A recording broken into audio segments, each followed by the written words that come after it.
फिर हमको भी टार्चर किया गया कि धर्म परिवर्तन कर लो। 5 लाख रुपए की हमारी बात हुई थी उसकी। इसमें लोगों को जान से मारने की धमकियां मिल रही हैं। ये इसका नाम है बदर सिद्दीकी। ये विदेश में इस समय रह रहा है और ये 50 लड़कियों को यहाँ से गायब कर दिया है। 2019 में हम बाबा से मिले जब बाबा लखनऊ आए थे। उन्होंने एक तावीज दी हमें और दुआ भी पड़ी। वो मुझे एक फतेहपुर मस्जिद में लेके गया, वहाँ पे मेरा जबरदस्ती निकाह कराया। तो उसके अब्बा कहते थे कि ऐसे ही बनाओगे भारत को इस्लामी मुल्क। मैं वही पीड़िता हूँ जिसका बलात्कार गांव घानाखंडी के अंदर फरमान जो है उसने किया। उदी से लेके सहारनपुर घानाखंडी तक खत्म नहीं हुई। इंस्टाग्राम के माध्यम से इनसे मुलाकात हुई थी। हरजीत कश्यप। कहाँ से? रसूलाबाद बलरामपुर। क्या घटना आज आप यहाँ पे आए हुए हैं? आज नहीं, इससे पहले भी हम यहाँ आए हुए थे 3 तारीख को विश्व हिंदू रक्षा परिषद कार्यालय पर। क्यों आना हुआ, क्या बात हो गई? बाबा से हम परेशान थे, हमारी कोई सुनवाई नहीं हो रही थी। उसके बाद जो है थाने पे गए, हमारी सुनवाई हुई। बलरामपुर गए, न्यायालय में मुकदमा लिखाया हमने, पेंटिंग में कर दिया गया मुकदमा। उसके बाद हम जो है 3 तारीख को यहाँ आए थे विश्व हिंदू रक्षा परिषद में कार्यालय पर। उसके बाद हमारी सुनवाई यहाँ से मीडिया के द्वारा हमने बयान दिया और 5 तारीख को बाबा गिरफ्तार हुआ। तो क्या बाबा क्या परेशान कर रहा है? किस बाबा की बात? बाबा के यहाँ, छांगुर बाबा के यहाँ बात कर रहे हैं। वहाँ पे हम जो है मुंशी का काम करते थे। बाबा के यहाँ? जी, उनका बिल्डिंग बन रहा था, वहाँ मैं पर्सनल मुंशी था। मैं उनका देख दिखाव के लिए हर एक चीज देखता था, मटेरियल कैसा लग रहा है, कैसा नहीं लग रहा है, काम कैसा हो रहा है। बाबा के यहाँ हम बहुत दिन तक काम किए। कब से कब तक काम किया? कम से कम ये मान के आप चलिए कि 15-16 महीना काम किया। 15-16 महीना। तो क्या काम करते थे और क्या आपको वहाँ दिक्कत हुई? जो आपको दिक्कत ये हुई कि हमारे गांव का एक संचित नाम का लड़का था, गौतम है वो झाड़ा ये पोछा ओछा लगाने का, झाड़ू लगाने का काम करता था बाबा के यहाँ। बाबा ने उसको पैसे का प्रलोभन दिया, अपने जाल में फंसाने की कोशिश की। उसके बाद जब वो आवाज उठाया तो उसको धमकाया गया, परेशान किया गया। फिर हमको भी टार्चर किया गया कि धर्म परिवर्तन कर लो, लेकिन हम सनातनी, हम क्यों परिवर्तन कर ले। बाबा ने कहा कि जो है बंदर की पूजा करते हो, जिसके माँ बाप की पता नहीं है उसकी तुम पूजा करते हो, इस्लाम धर्म कबूल कर लो। बाबा के ऊपर जब हमने एक्शन लिया तो नवीन जो उसके साथ में रहता है उससे हमारी कहा सुनी हुई, गाली भी दिया नवीन ने। नवीन एक है जो हिंदू से मुसलमान हुआ है, उन्हीं के साथ में रहता है। फिर हम न्यायालय गए, न्यायालय में भी हमारी कोई सुनवाई नहीं हुई कि कोई वकील हमारा। तो क्या बाबा प्रलोभन देता था, पैसा देता? पैसा दे रहा था, हर चीज की बात करता था कि खुशहाल हो जाओगे। अच्छा, आप इतने लंबे समय मुंशी रहे, लगभग 1 साल के ऊपर का समय रहा।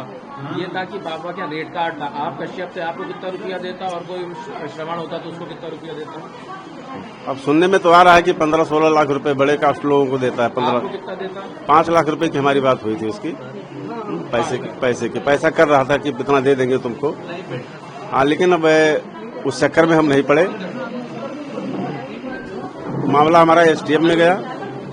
एसडीएम में गया, एसडीएम ने हमारी मदद की, एटीएस ने मदद किया।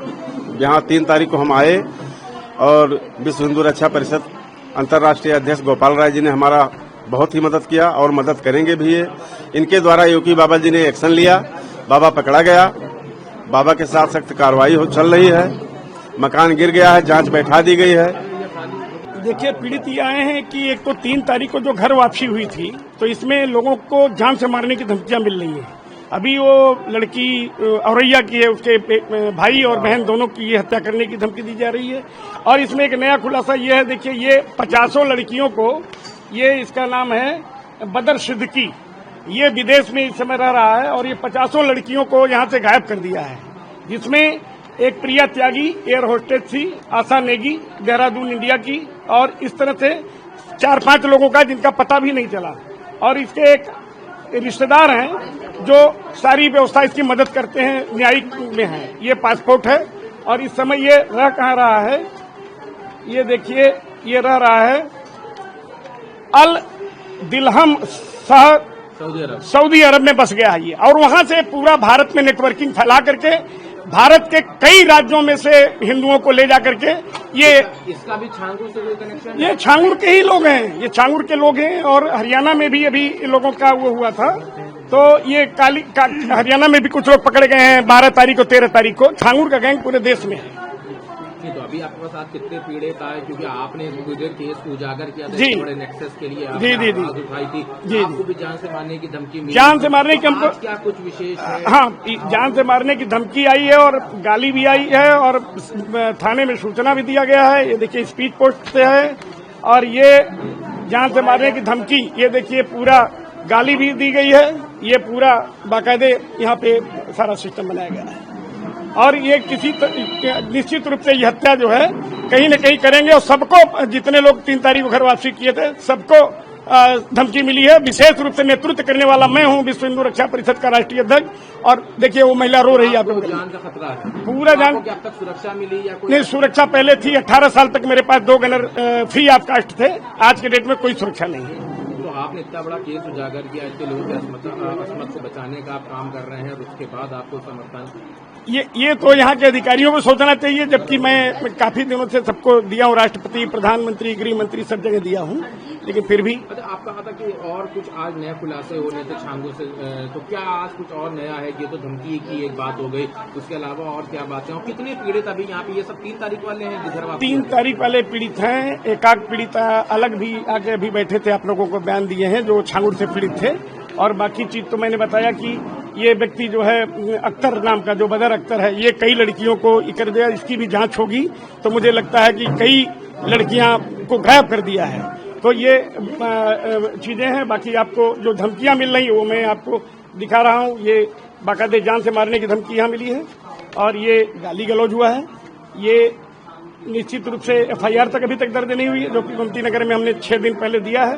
तो ये स्थिति, हम लोगों का कार्यक्रम आप देख ही रहे होंगे। अभी हम बड़ा खुलासा करने वाले हैं, जिसमें 100-150 लोग एक ही साथ ही करेंगे, लेकिन ये तभी संभव हो पाएगा जब खुलासा ये करेंगे कि हमारे कहां कहां पर लोग फंसे हैं, कहां कहां वापसी कराना चाहते हैं, लेकिन जा भी नहीं पा रहे हैं। लोगों का फोन आ रहा है जाने के लिए। तो कब वो करेंगे? अब वो करेंगे। अभी पहले हम अपने को स्वयं तो सुरक्षित हो जाएं। अभी आने वाले दिनों में, जैसे 3 तारीख को कुछ लोगों ने घर वापसी करी थी, आने वाले दिनों में मतलब 150 और लोग हैं जिनका जबरन धर्म परिवर्तन कराया गया था, वो घर वापसी करेंगे। वो घर वापसी करेंगे। लेकिन अभी देखिए सब पीड़ित है। आज की डेट में सबको धमकियां जो मिली है, मारा भी गया, ये बगल में इनको पीटा गया है और FIR भी इन्होंने दर्ज करने के लिए दिया, लेकिन हुआ नहीं। एक रुद्र शर्मा नाम का लड़का मेरी मम्मी को मिला था कानपुर में 2019 में। उसने कहा था कि हम तुम्हारे पति की शराब छुड़वा देंगे। एक बाबा है छांगुर पीर, उनके पास बड़े बड़े अधिकारी आते हैं दुआ लेने और तावीज लेने। उसके बाद 2019 में हम बाबा से मिले। तुम लोग कहाँ के रहने वाले हो? औरैया के। औरैया के। हाँ। और कहाँ ये कौन मिला आपको? रुद्र शर्मा। रुद्र शर्मा कहाँ मिला? रुद्र शर्मा कानपुर में। मम्मी जा रही थी अपने मायके जब। अच्छा। तो उसने कहा कि शराब की लत छुड़वा देंगे पापा की। फिर 2019 में हम बाबा से मिले जब बाबा लखनऊ आए थे। उन्होंने एक तावीज दी हमें और दुआ भी पढ़ी और उसके बाद हम अपने घर पे आ गए। रुद्र शर्मा मेरे घर भी आता जाता था। मेरी मम्मी को वो बहन बोलता था और उसकी बहनें भी आती थी नाम बदल के, हिंदू नाम बता के। 2024 में उसने कहा कि बाबा कानपुर आए हैं, उनसे मिल लो चल के, नहीं तो चले जाएंगे। हम उसके साथ चले गए। वो मुझे एक फतेहपुर मस्जिद में लेके गया, वहाँ पे मेरा जबरदस्ती निकाह कराया। तब हमें उसका नाम रुद्र शर्मा है, उसका असली नाम मेराज अंसारी है। तभी हमें उसका असली नाम पता चला, मेराज अंसारी। बाबा पहले पता था कि बाबा मुसलमान है कि नहीं पता था?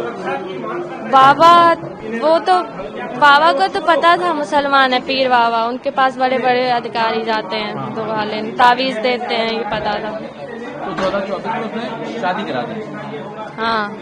फिर? और 3 महीने तक अपने घर पे कैद करके रखा उन लोगों ने हमें। उसकी अम्मी भी थी मस्जिद में, उसके पापा थे और एक सवा नाम की औरत को मेरी नकली माँ बनाया गया था। और 3 महीने तक जब हम उसके घर पे रहे, हमें उसकी मम्मी नमाज सिखाती थी, गोश्त खाने के लिए कहती थी। उनके घर पे गाय का गोश्त भी आता है। और जब हम प्रेग्नेंट नहीं होते थे तो उसके अब्बा कहते थे कि ऐसे ही बनाओगे भारत को इस्लामी मुल्क, मेराज से कहते थे। और उसका भाई अक्सर कहता रहता था कि 2047 तक ये मुल्क हमारा होगा। वीडियो कॉल पे छांगुर बाबा से भी रोज बातें करते थे वो लोग। और कहाँ पे शादी की थी? कहाँ रखा था 3 महीने? अपने घर बिंदकी में। बिंदकी? हाँ। अच्छा। तो उसके बाद ये फिर वहाँ से छूटी कैसे? 3 महीने बाद हम अपने घर पे भाग के आ गए थे। अच्छा, तो फिर ये मेराज पीछे नहीं आया घर पे? पीछे आया था, उसने मेरे पापा को मेरे वीडियो दिखाए थे गंदे, और भी लड़कियों के दिखाए थे अपने मोबाइल में उसने। और मेरे पापा ने डिलीट करने के लिए कहा, उसने कहा कि तुम अपनी छोटी बेटी की शादी हमसे करा दो, हम ये वीडियो डिलीट कर देंगे।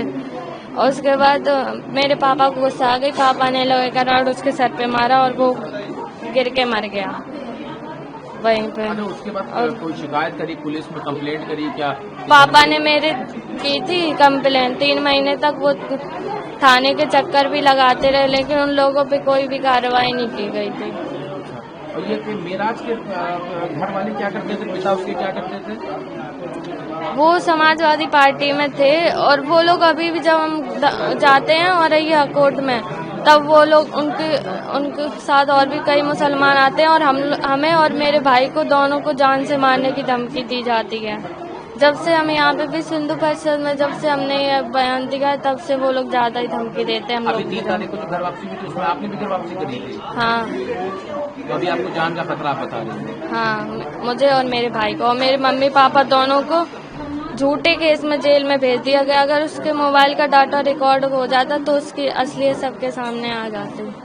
जो छांगुर के गुर्गे हैं और जिन लोगों ने एजेंट है, जिन लोगों ने हिंदू बनकर बातचीत की, उनके घर में छोड़ रखा पुलिस वालों ने एक 10 रुपए के स्टाम्प के ऊपर। और आप पहले खबरों में सुन ही चुके हैं इनकी वारदात। मैं वही पीड़िता हूँ जिसका बलात्कार गांव घाना खंडी के अंदर फरमान जो है उसने किया, जो इनका चाचा है, और अपने दोस्तों के साथ मिलकर सिगरेटों से मुझे जलाया गया। मैं वही पीड़िता हूँ जो सऊदी तक, जहाँ सऊदी से लेके इनकी सहारनपुर तक इनकी हवानियत सऊदी से लेके सहारनपुर घाना खंडी तक खत्म नहीं हुई। ये मैं वही पीड़िता हूँ। और आज मैं यह बताना चाहती हूँ, न्यू अपडेट दे रही हूँ कि 3 जुलाई को जो यहाँ पे आयोजन हुआ था, जो घर वापसी हुई थी 15 लोगों की, उसके जरिए सऊदी से पाकिस्तान के आदमी से धमकी दिलाई जा रही है, धमकी दी जा रही है। जी, मुझे 15 पीड़ितों को जान से मारने की धमकी दी जा रही है। गोपाल राय जी को भी मारने की धमकी दी जा रही है, जान से मारने की धमकी दी जा रही है। और मैं उनका मेन टारगेट हूँ, मैं उनका भेद खोल रही हूँ, मैं उनका मेन टारगेट हूँ। और लगातार जान से मारने की धमकी दी जा रही है सऊदी के नंबर से। ये सऊदी का नंबर से धमकी आई है 10 तारीख को शाम के 6:13 पे पाकिस्तान के आदमी से। बोला जितने भी पीड़िता ने घर वापसी किया उनको, गोपाल राय जी को, और तुझे जिंदा नहीं छोड़ोगे, मेन टारगेट उनका मैं हूँ। इसके संपर्क में कैसे आई थी? छांगुर के संपर्क में आप कैसे आई थी? मैं छांगुर इंस्टाग्राम के माध्यम से इनसे मुलाकात हुई थी। बात हो, हाँ। इंस्टाग्राम के माध्यम से इनसे बात हुई थी, जो राजू राठौर बन के इन्होंने एजेंट से बात की थी। ये पूरी फैमिली हिंदू बन के बात कर रही थी। ऑलरेडी मैं ये न्यूज तो चल रही है। अभी ये है कि मेरे को जान सका ये लोग जबरदस्ती लेके कैसे? नहीं, इन्होंने अश्लील वीडियो के आधार पर ब्लैकमेल करके यहाँ बुलाया गया था। मेरी अश्लील वीडियो तो उसके आधार पर मुझे यहाँ बुलाया गया था, और लगातार मेरा शोषण हो रहा है। और पुलिस मौन है, यहाँ पे पुलिस प्रशासन बिका हुआ है। योगी सरकार से मेरी दरख्वास्त है, विनती है कि इन पुलिस अधिकारियों को जो है निलंबित किया जाना चाहिए। कपिल देव को, चंद्रसेन सैनी को, संजय शर्मा को, और साथ के साथ ये जो चंद्रसेन सैनी, रामवीर साखे जी हैं, ये नाम के हिंदू है, मुसलमानों से भी गिरे हुए इंसान है। अगर आप ये वीडियो YouTube पर देख रहे हैं तो हमारे चैनल को सब्सक्राइब कर बेल आइकन दबाएं, और Facebook पर देख रहे हैं तो हमारे पेज को लाइक करें।